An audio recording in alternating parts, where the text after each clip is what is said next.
Boys, look who it is! What's going on, everybody? Welcome to episode number 28 of Unleash the Podcast, where myself, Jim Deathblow Reed, and John the Blevins over there, we are here to just tell you guys to, in regards to the new cards, just do it. Just do it! Make your dreams come true, guys. Play with whatever the heck you want. Have fun. This is quite literally the best time to do so. Yes. All right, John, we're going to be talking today about 4 decks that look like they're going to find a home in the meta, at least as far as what, one day has been able to tell us. Just that, you see a lot of different builds of them out there. Just a lot of success with them so far, whether, we've played with plenty of these.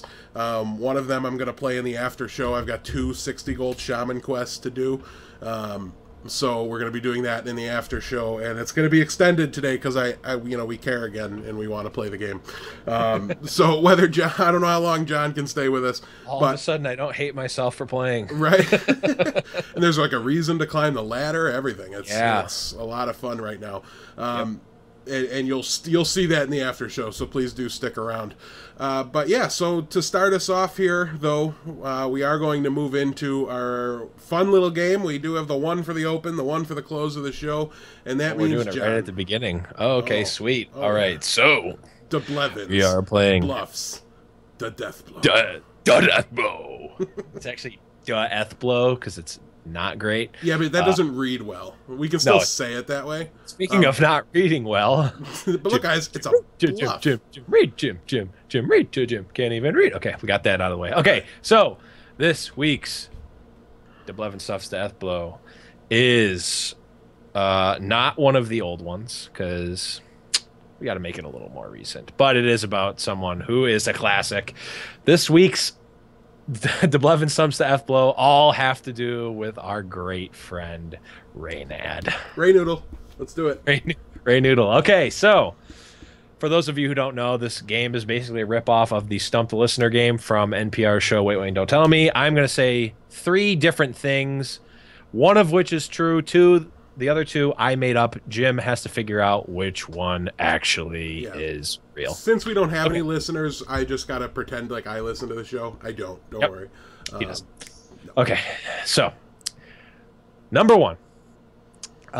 This one is Reynad, while opening a TGT pack, so current, says that Mookla's Champion will be one of the best cards in TGT.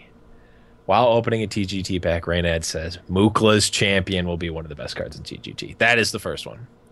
Number 2, a Reddit user wrote and made and performed a 1.5 minute Tempo Storm rock theme song. So a Reddit user made a Tempo Storm rock theme song, Tempo Storm being Reynad's team.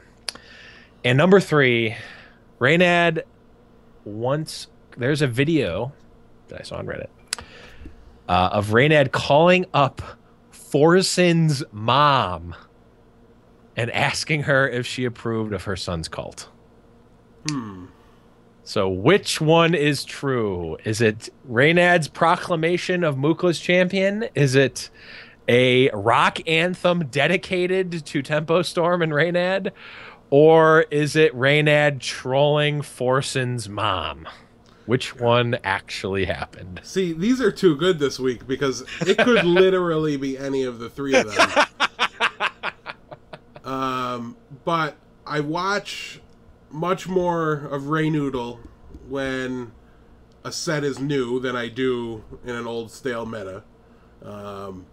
Because he is kind of an innovator and he does come up with some new things early in sets.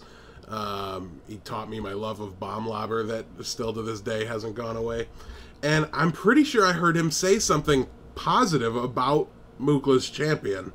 And I don't know that he said it was going to be one of the best TGT cards. And I could be confusing him with Savitz, who would be just like you and enjoy all things terrible. So I'm gonna go with choice number 1. The Mookless Champion being one of the best cards of TGT. Yeah, for your sake, I want it to be true. Is incorrect. Oh. That was actually Crip doing an impression of Reynad that said that Mookless Champion would be one of the best cards in TGT. The correct answer, say Jim, it was pretty good though. Jim, if you can queue up the link I sent you, the answer will be revealed. Here we go. Just putting it in chat for everybody. Can you? Yep, and can you play it as well?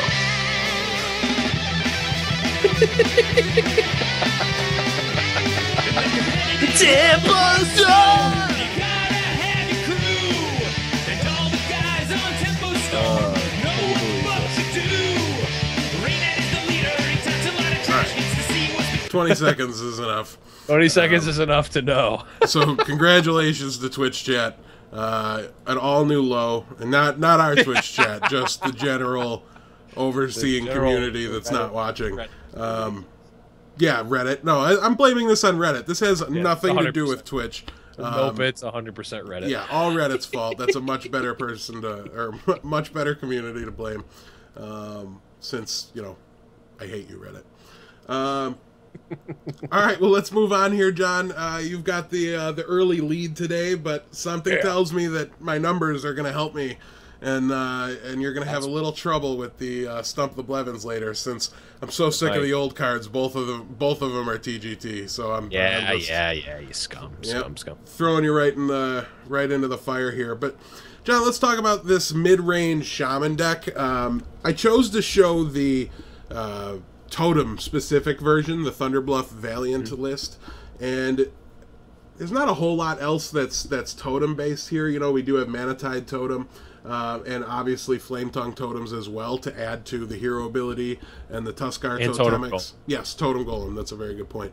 Although I've never once pumped my Totem Golem with my Thunderbluff Valiant. That guy just is a lightning rod for anything that could happen in the early game. He's crazy because he's just so beefy.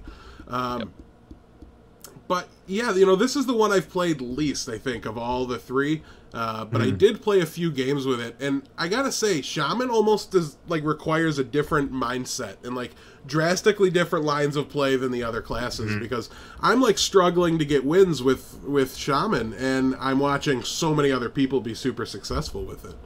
Yeah, it definitely seems like you're focusing around your hero power way more than what we're normally used to. And I think that there's probably going to emerge a few other decks that end up being like this, where you really need to weave in your hero power every time, especially with Thunderbluff Valiant. Even if you have 2 totems out, that's just insane. And I didn't really think about this when it first came out, but the one that you make gets pumped by the Inspire, so it's you're already making at least a 2/2 off of the Thunderbluff Valiant. So yeah, if you already have one on the board, that's more than enough value to start going off of your Valiant. Even if Thunderbluff Valiant just read Inspire, put a 2/2 with a random ability into play, that would be really good. Right, your hero power basically what it is, gives your totem 2 power. Yeah, it seems pretty good. And a 3/6 for 5 is not the best stats, but it's not terrible. 6 health is a lot of health. Yeah, and the great bearded god Odigan has been playing a lot of mid-range Shaman even before the expansion. He was top 50 legend on the EU side, and the #1 deck on Hearthstone on the front page for a little bit was his mid-range Shaman, and yeah, it was really awesome. I love seeing it. I love that everybody was like, "What's with this picture?" I'm like, "He's a streaming hobo. How do you not know who he is? Go find him. He's the greatest." Because I saw people linking his deck in Facebook groups and stuff. But yeah, he just plays basically Totemic in his old list, and he's ignored almost everything else. And Totemic is really something that everybody saw coming. You saw the power level of it, especially adding the possibility of grabbing that Totem Golem. Right. But I saw Odigan the one time draw 4 cards off of a Manatide Totem that he summoned off of Totemic on turn 3. What is that is an insane 3-drop.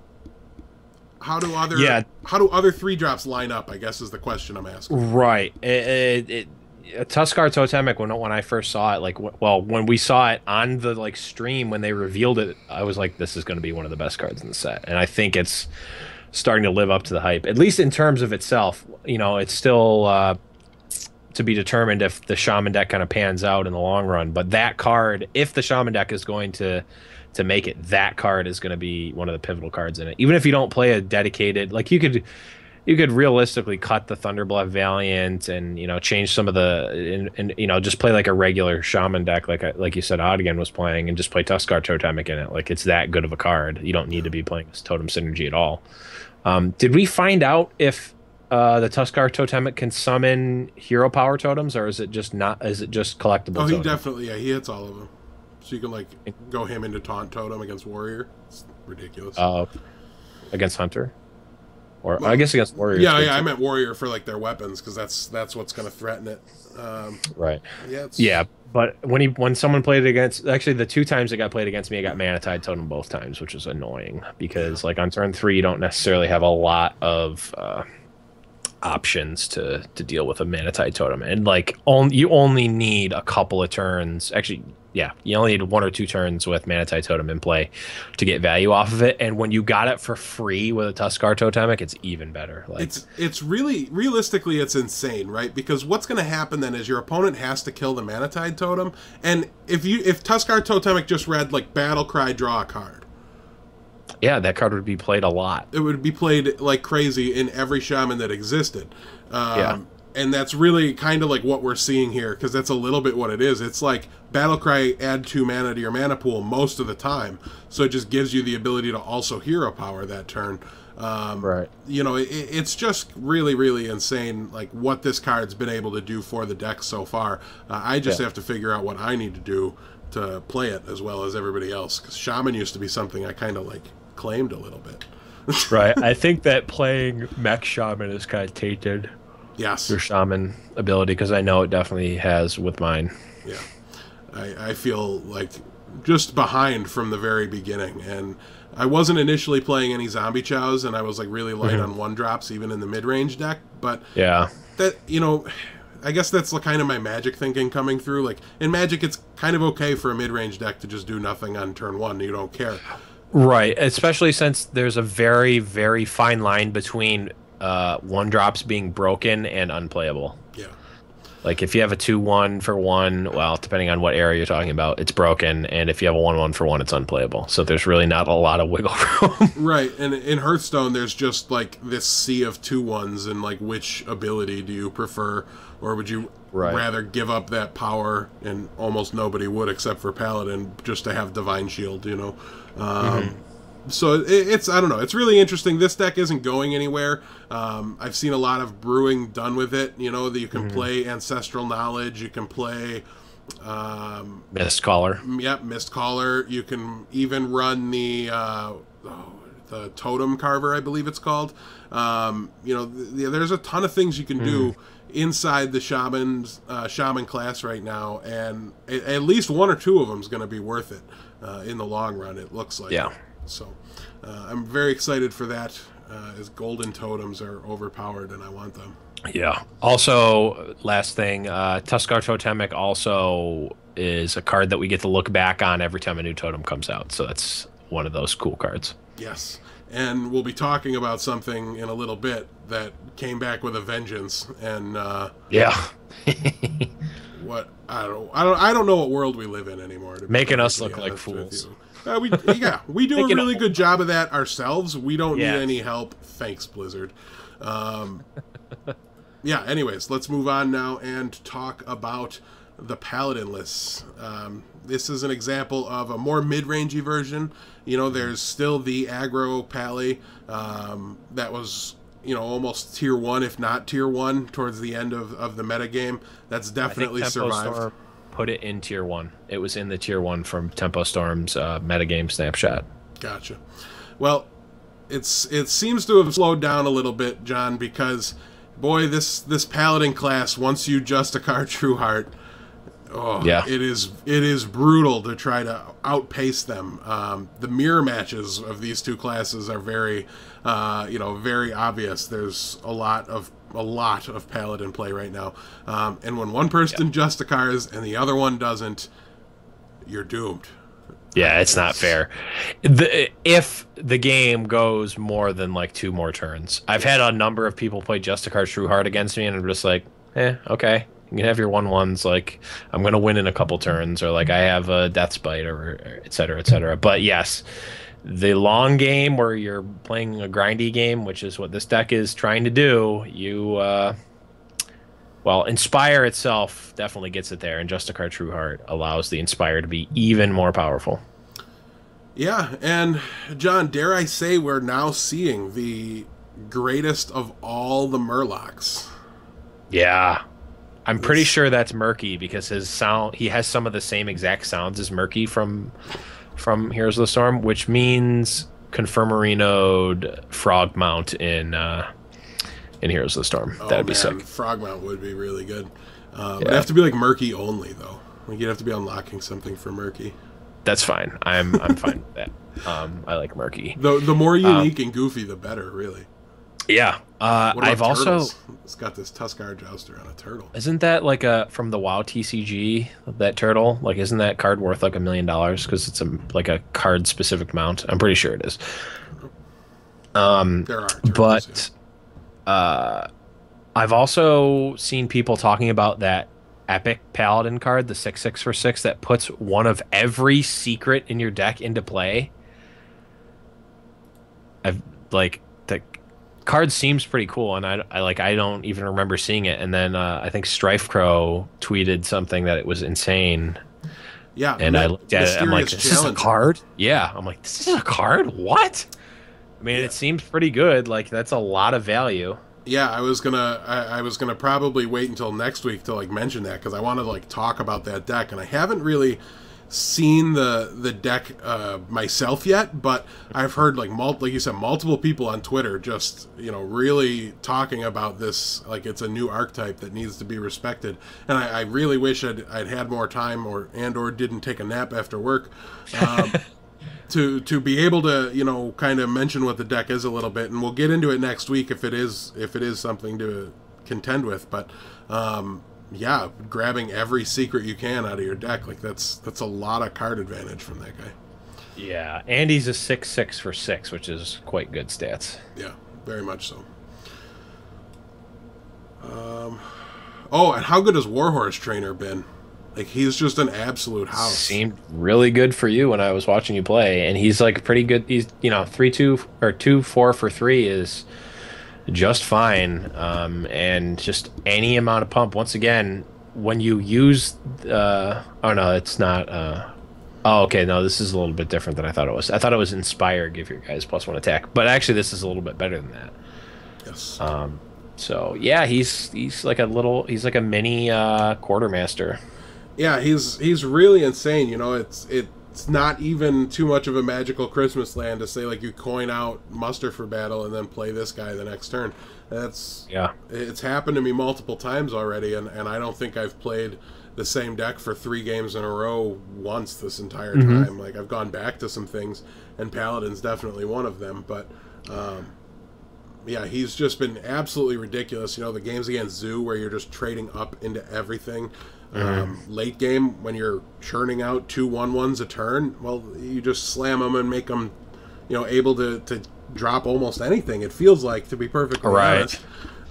Yeah, and the good thing is that you can kind of overextend because he pretty much survives. He survives most of the board wipes. I mean, he doesn't survive Flame Strike, but all the other like Consecration and all those things, he survives.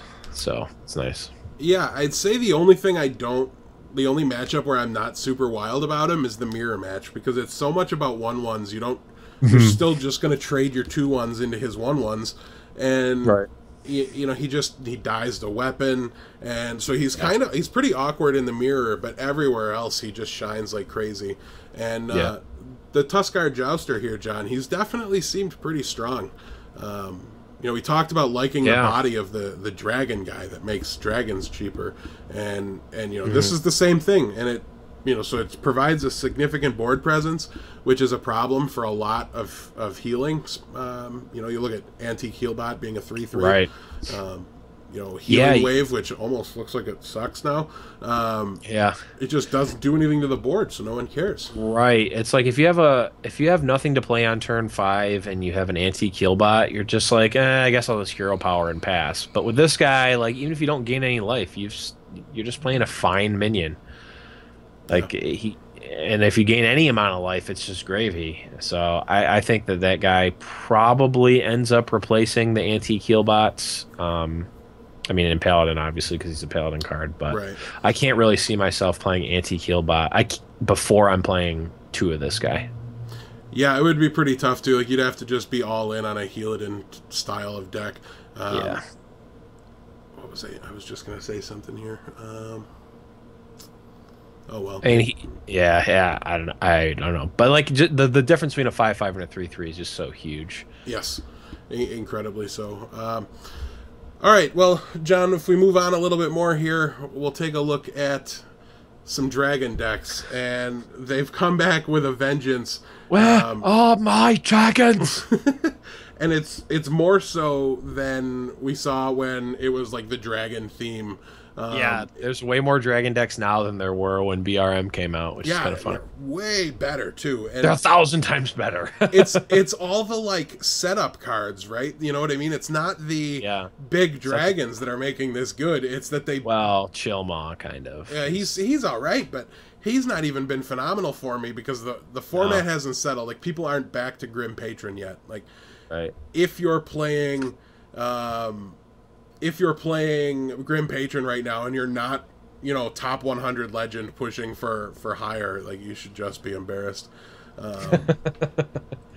My best moments with Chilmaw have been my opponent going out of their way to kill it and me not having a dragon so it doesn't punish me. Yes. And John, with these, this is where me and you look silly because of how much we mocked this guy. It's so awkward to say. I don't know how else to say it. They're playing Rend Blackhand, you guys. Yeah. Like, it's real life. It's good. It is good. There's just so many legends in everybody's deck right now. As that, you know, maybe it's just that they're playing with new ones, but here he is, Rend Blackhand, and we all just have to deal with it. Just got to deal with it. Try him out. It's really crazy when you went from like laughing at his stats to, you know, like, oh, if I'm holding a dragon, like, you know, that's fine, and I'll kill a legendary. Like that's, you know, there's none of those in Face Hunter. How do you help me 7-drop? Right. But now it's like, oh, they've got Chilmaw, or they've got Varian, or they've got everything. And you have a good 4-drop dragon. I think that's really probably the reason that dragons are getting played. I don't remember the name of the card. 4-mana 3/6 taunt dragon. Insane. I don't know. We're gonna. Well, Dragon we'll talk Priest, Twilight Guardian. What do you know? Twilight Guardian. There we go. I knew that right off the top of my head. Yeah, so this is Ray Noodle's deck that has made it up to Hearthbone, and it is really, really, you know, different from the one I was playing, to be perfectly honest. And I've seen a lot of this deck, like card for card. Yeah, I'm sure anything Raynad does early in a set, like I said, is going to get copied, and it's literally like why anybody's playing or started playing Mad Scientist was because Raynad broke it, and like, you know, all these things, like all the jokes aside, you know, he didn't actually invent Hearthstone, but like he defined a lot of cards and was right on things that he took a stance on early and was very I hate to right. admit it, but the Blingtron in Mech Mage for those couple of weeks was really insane. Mm-hmm. And really awesome too. Yes, and completely his fault. Yep. So yeah, anyways, the new cards here are Chilmaw, Twilight Guardian, and Wyrmrest Agent, and as I said, it's the Wyrmrest Agent and the Twilight Guardians that are making this deck so good. Like 4 mana for a 3/6 taunt is really, really strong. That gives you, it gives like every dragon deck the ability to play its own Twilight Drake. And you think of how big of a nuisance Twilight Drake is when you're playing against Handlock. It's kind of the card that makes it all tick to me. It's the 4-drop you want. And you know, it's better than a turn 4 8/8 in a lot of cases. So now everybody has access to this, John, and it's really just leading to a really big, you know, resurgence in this style of deck. And you said you've been playing more of the Warrior, but you've played against this a lot. I have played against it a lot, and Wyrmrest Agent is very, very good. It's just like, you know, we were talking about how, like, you know, they're really pushing for control decks and mid-range decks to be there, and it's like, well, they print a bunch of fat creatures that do good things. That's not gonna slow the format down. Printing 2/4 taunts for 2 mana is going to slow the format down a bit, and then curving that into coining out a Twilight Guardian, a 3/6 for 4 mana taunt, like, yeah, that's gonna slow the format down a lot. You're not gonna be able to do too much as a face hunter until you overcommit and then run right into the Holy Nova that crushes you, or the you know, this deck doesn't run it, but the Dark or Light Bomb, if you know they start playing that. Like, this deck has access to a lot of cards like that, and Light Bomb seems particularly good in this deck because a lot of your minions have more health than power, so you might not even lose your minions if you play Light Bomb with minions on the board. Yeah. Let's see. No Light Bombs in this version. No, right? Not this one. Which I'm glad to see that now because I was playing around it before. Some things though that I do want to talk about from this list is the 2 Twilight Whelps. It's a card we've made fun of, but you know, there's such a density of dragons in here from the next questionable card we'll talk about, which is Dragonkin Sorcerer. Yeah, I don't know if I like that one. Yeah, I mean, he is playing the 2 Velen's Chosen and the 2 Power Word Shields. Yeah, I mean, that's all good and well, but is it really? I guess it could reasonably be better than Twilight Drake, I suppose. Yeah, there's so many dragons, it's tough. But I guess late, like if it's bad, you can just like hold it and let it activate your Chill Maws and let that be. You know, then you can run your Acera out there and use it for pressure. It's an awkward card, but I don't know. I'm gonna leave it in there and test with it. And look I would definitely leave it in there. Yeah, I'm gonna look for reasons to not. I was wondering why people were playing that card. I'm like, this card just seems awful. Every time it was played against me, I'm like, this card seems awful right now. Like, you still don't want to overcommit onto one guy, and that's what that guy wants you to do, is just put all the Velen's Chosen on him and just go ham with it. But it just, I don't know. You know, I almost would rather, like, I guess you want the dragon, but I'd almost rather run like Fiola. Like, that seemed like, even if it's just a 3/4 for 3. Like, I think you meant Idis, because that's the good one. Okay, yeah, that's the one I meant. Idis. That card is insane, by the way. I played it in the combo priest deck. That I don't have a concrete list for that yet, but I played it in there and it was insane whenever I played. Yeah, I haven't played a ton with this, but I also think it's like already really close to figured out. Like, it's a dragon deck. You put all the things that make other dragons better, then all your cards make all your other cards better. And, you know, so I feel like I'm not testing this because I don't think it's going to change much. You know what I mean? Like, I think it's there's about like 3 cards you can tweak if you wanted to, and you can add Light Bombs, etc., etc. Like, there's a couple of flex slots, I think. And you can not play Dragonkin Sorcerer. Like, you have the ability to just back for sure. For sure. The other dragon deck we've been seeing is this Dragon Warrior list, which, you know, uses the Alexstrasza's Champion. 2 mana 3/3 charges are pretty good, I hear. Yeah, quite good. Yeah, you know, it relies less on the removal spells. You know, there's only 1 Shield Slam here. You're never going to get rid of Executes and Cruel Taskmasters and Warrior. It's just not going to happen. I actually think that the list I'm running doesn't run Cruel Taskmaster. You can probably get away without that one, but I'm running Orange's list. I'm gonna bring it up in a second so I can at Gotcha. least talk about it. But yeah, I've been running it and I'm probably got like an 80, probably 75% win rate with it.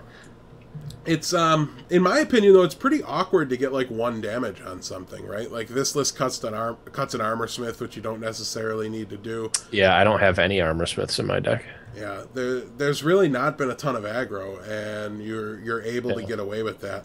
Um, And like you have the Twilight Guardians and the Alexstrasza's champions, which do a pretty decent job of dealing with aggro. Let's see, I've got Dragon. Okay, so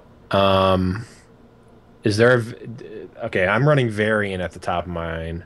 I This don't is have this that is here. card for card. This is card for card Orange's list. It's got Varian, Ysera's the same, Alexstrasza's the same. There's no Nefarian in here. It's got Boom, Chilmaw, double Shield Maiden, Thorison, double Blackwing, double Azure Drake, double Twilight Drake, double Deathspite, double Blackwing, BGH, two Shield Block, one Bash, your favorite card, Ooh. two Champ, two Alex Champ, two Winax, two Shield Slam, two Execute. So, Is he playing Azure Drake? I didn't hear you say him. yeah, he's playing double Azure Drake. It's I couldn't decide if I wanted to play it, and Yeah, it honestly hasn't been that great. it just like It's- draws a card. Like there's no It spell just power on draws a it card. here. It's just draws a card. It sometimes like buff Shield Slam, but not often enough. Definitely not in your deck when there's only one Shield Slam. Right. And it is a dragon, and it's probably the best 5 mana dragon. I'm guessing. I don't know. I can't even Just assuming it's think the of best a different one off the top of my head, to be honest. But right now. this is definitely another deck too. I just want to talk about it. The control decks are kind of forced to run Justicar in the current meta. I think. Oh, I don't Um, even have Justicar in there either. Because I think when you run into the mirror match, right? Like if I Justicar and you don't, you're in a whole lot of trouble. Yeah, I actually had that happen to me, and that's true if you're in a similar board state. If like Right. Justicar, the problem with Justicar is that it's so weak. Like, I think every single minion in my deck, yes, literally every single minion in my deck trades with Yeah, Justicar. like looking at the screen, the Alexstrasza's champion and the Twilight Guardian are going to kill it. Yeah, every single minion in my deck trades with it, so it's not like doing you much. It's like 6 mana. You gain like This you isn't gotta a think, deck where like- you run it out on 6. You wait until Well, your I mean- hand is empty otherwise, you know? Right, but then at that point, so like it's that late in the game, how much extra armor are you actually going to gain at that point? And then is that worth 6 mana? And in the like- game I saw, it hands down, because he did it 3 turns sooner, like it's the reason he won in Fatigue. sure, yeah, that's true. If you're going to fatigue, I've actually like I thought that originally that like all these warrior control matches are going to go to fatigue, but like they're not running brawls right now, and like priest isn't running light bomb, and like all the like there's not really any board sweeps yet. I think right now the meta is everyone is like, okay, I'm just going to beat aggro because all of the like plebs that didn't have the money to buy 50 packs are just going to play their aggro decks. Right. Sad, If I'm going to lose, like- I want to lose to the new stuff. I'm just going to beat the aggro decks, and this is a pretty streamlined deck, so it can beat most of the like new brewy decks. So like that's it. These decks aren't built to beat the other streamlined control decks yet. Once we start seeing them shift more towards that, I think that True Heart probably gains some value. But until then, I've been unimpressed with it. Yeah, I don't know. I definitely can't imagine shuffling up a control deck right now without it. Maybe Priest. Like, you can definitely get away without him in Priest. But in Warrior, where you can stack up higher than 30, you know, it's pretty good. Yeah, the other thing is that with double shield block in a bash and double shield maiden, like I'm already gaining a ton of armor.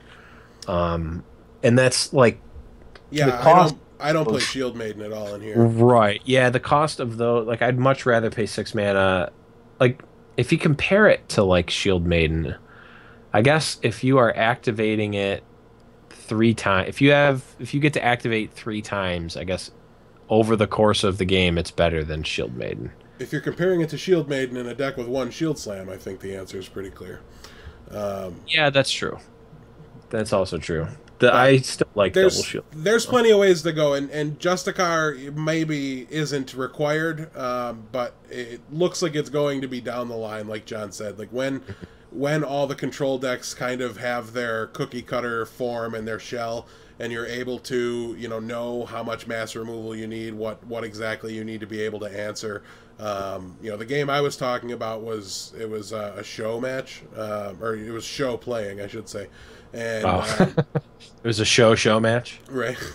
It was just him streaming, shoes. And both players had to suicide their Grommashes to kill things, you know what I mean, or like throw them just wildly into BGH targetability and get them killed.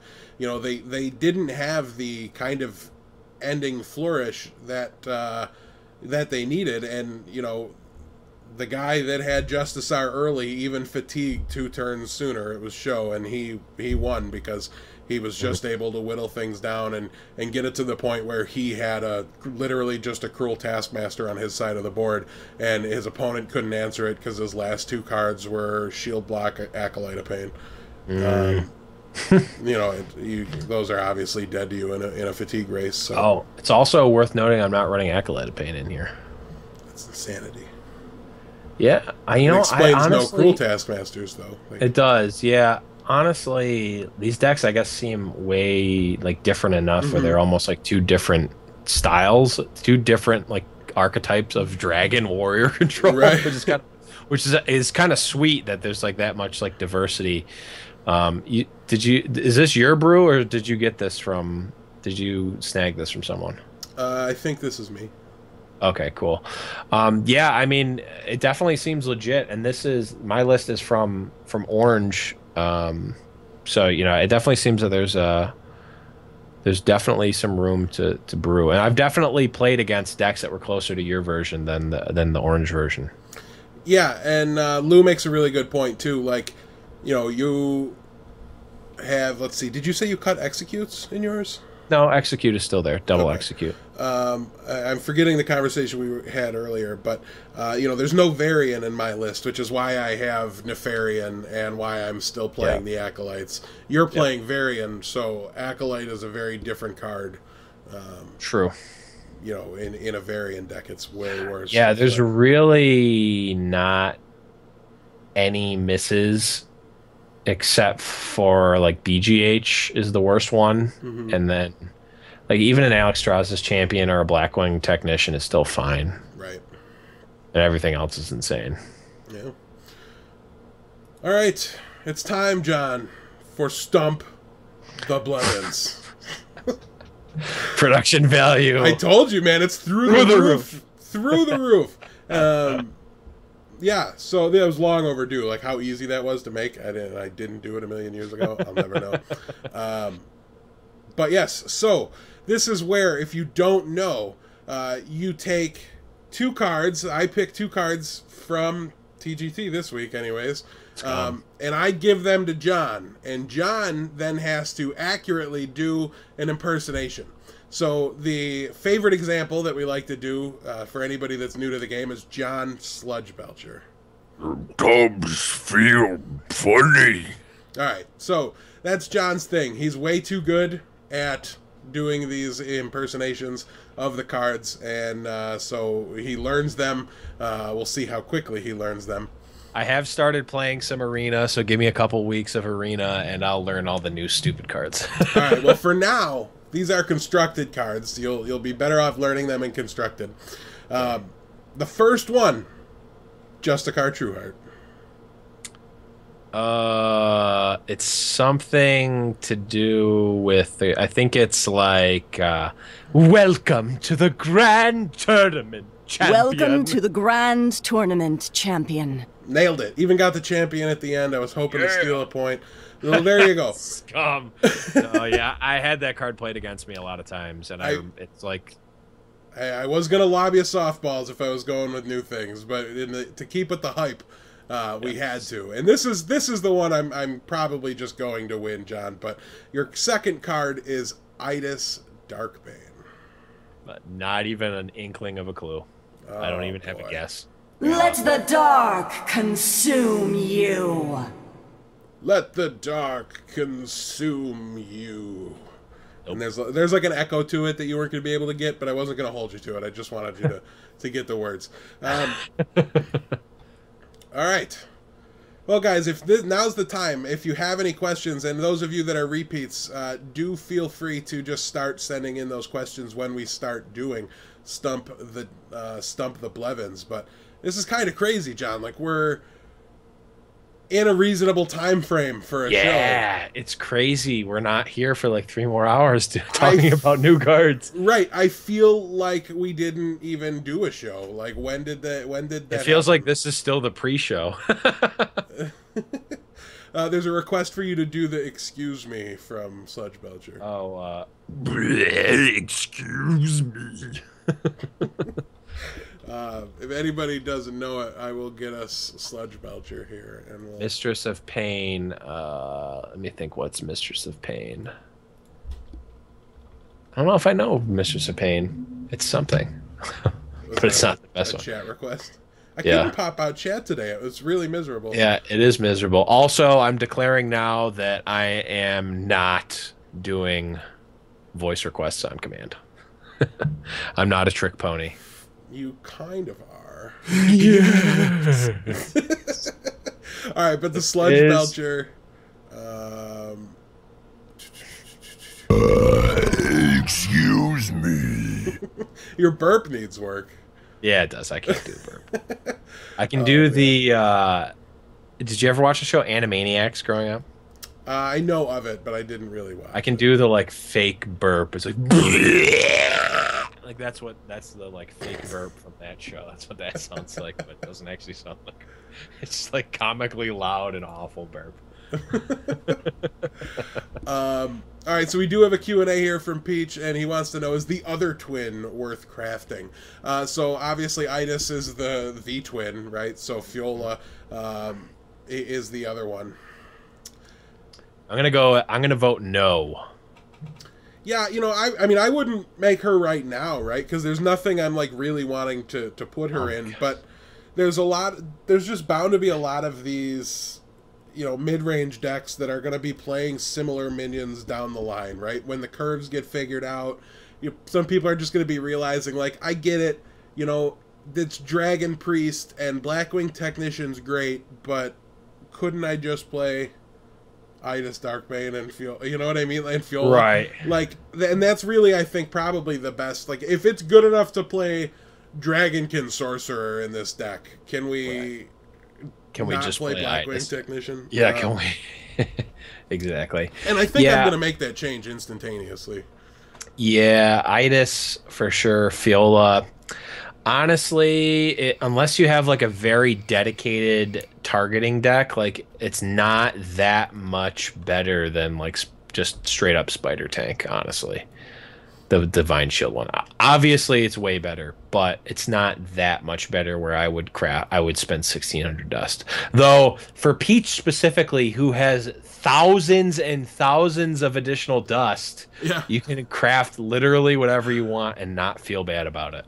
Like, we were sitting there, when we were doing the stream on Monday, Peach is telling us how much dust he has, and he's screen sharing with us as we're trying to help him dust things. And I end up with like 9,000 dust, and I just sat down and I just crafted on the spot. I'm like, okay, Varian, Chilmaw, Justicar, Emperor Sarad, Idis, like I just crafted like the 5 or 6 legends from the set on the spot, and Peach is like, I don't know, is Justicar worth crafting? And he's got like 12,000 dust, and we're we just refuse to help him go through and dust things anymore. We're like, nope, and run out of dust first. Peach, if you're thinking about crafting something, just do it. Do it. Don't let your memes be dreams. Yesterday, you said it would be tomorrow. All right. All right. So last thing, we should probably move to the after show because we're getting a little loopy. Last question. Top 5 legends of the set. I think you named them. Probably in no particular order. Varian, Sarad, Idis. Oh, no. Fiola. No, which one's the good one? Whatever the good one is. Idis. Chilmaw is definitely there. And maybe Justicar. Justicar might be the number 5. Ronan is a possibility. Who else do we have? Yeah, I mean, Confessor Paltress is very powerful. Don't know if it's going to be the best one. yeah. I haven't played with a ton of Aviana to really be able to factor that guy in. Yeah. I should just give Anubarak the 5 spot, hoping that I cause a revolution and my golden one is playable. But since that's not going to happen, I would have to give it to Chilma, Idis, Justicar, Varian. yes, Varian, and the last one is really iffy. Champ. Nexus Champion Sarad, I don't think is going to turn out to be better than Ronan. Looking at it now, it's going to depend how I haven't seen Fencing Coach like once, and it's going to depend how those decks, which will come out later on, I think. Yeah. Wait, which one's Fencing Coach? That's the guy that makes your next hero ability cost 2 less. Oh, right. Yeah, that guy seems sweet. I don't know. The problem with Ronan is that he's mage specific. I think he's going to be very good. Like, you wouldn't like.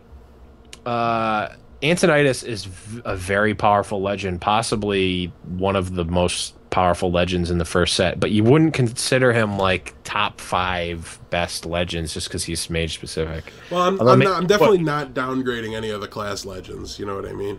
Right. Yeah, that's a good point. I don't know. I think Nexus, in terms of what you should craft, I'd probably craft Sarad before Ronan, unless you're like dedicated on the mage deck. Yeah, I mean, I could tell you, I have Nexus Champ, and I don't have Ronan. Yeah, he's pretty much my next craft. Ronan is, for those who can't see, it's an 8-mana 7/7 Death Rattle. Add 3 copies of Arcane Missiles to your hand. Which when we first saw the card and we were evaluating it, I undervalued the crap out of that. It is way better than I anticipated. Right, like yeah, Arcane Missiles is especially when you don't have to play them in your deck. Are definitely a pretty playable card, or a pretty good card, I should say. When you're not Dennis, you have to just not throw it out there on turn 1. Or even when you are Dennis and you get to just Dennis them for 9. Right. John, did you see, quick before we go, did you see the Aviano 1-turn kill combo I posted? I did. That was pretty sweet. Yeah, it was really good. Just played a 1-mana. It only took 1 Innervate, which I thought was really, really interesting. Yeah, it's because that puts you to 3 mana, which gives you 2. Or no, it gives you. Why am I blanking on the dragon? It's Malygos and double Faceless, and then 2 Moonfires is insane. Right. It's not good, but it's funny. Yeah, the problem is that you have to just carry Moonfires in your deck. And you think about the other combos, like there's times Savage Roar and Force of Nature are used on cleanup duty, and they're way better there. Or that they win the game on their own. Right. All right, though, guys, we will be back next week, of course, 7 p.m. every single Wednesday, give or take 5-10 minutes. Calm down, take some time. Calm down, boys. But, yeah, we always go live a little bit early, so if you're following the channel and you get text alerts or email alerts or however you find out, you have a little bit of notice, too. We try to make sure we give you guys a little time, but thank you all for joining us. Enjoy the new cards, and don't let your memes be dreams. Just do it! Bye, guys.